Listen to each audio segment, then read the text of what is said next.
Lost and Found in China, a true travel story.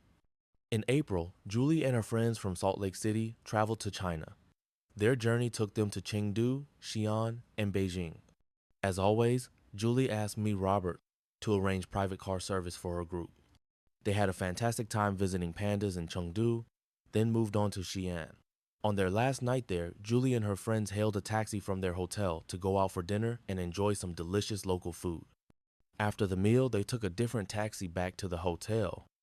The next morning, just an hour before their train to Beijing, one of Julie's friends realized she had left her iPhone in the taxi. It was a serious problem not just because it was an iPhone, but because it had no mobile data during the trip, and Find My iPhone had been turned off. They were running out of time, and there was no update from the hotel concierge, who had promised to look into it. That's when Julie called me. Even though I hadn't spoken to the hotel concierge in person, I could tell from his voice and tone over the phone that it was time for me to take action.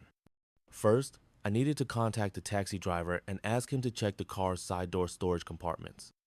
Julie had paid the fare through WeChat Pay, so we checked the transaction details to find the driver's mobile number, but that number was no longer in service. Next, I knew I had to find the taxi company, but to do that, I needed the taxi's license plate number.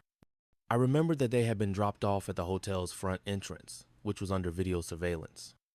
If I could tell hotel security the exact time they arrived, how many people were in the group, and what they were wearing, they might be able to spot the correct taxi on the footage. Julie was amazing. She helped me with everything. She sent a screenshot of the WeChat payment showing the exact time, 21 hours 56 minutes and 26 seconds. She also sent me photos from that night showing the group's clothing and hair color, and she even remembered the color of the taxi.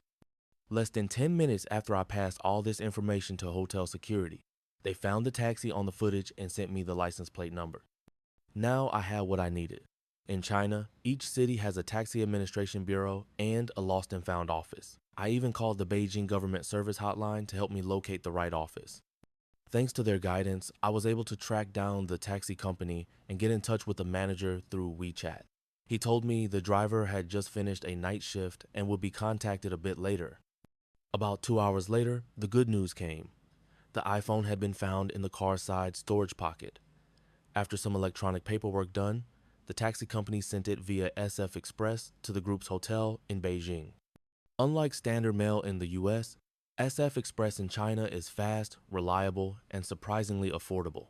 It takes no more than 24 hours. By the time Julie and her friends came back from the shopping trip on the second day in Beijing,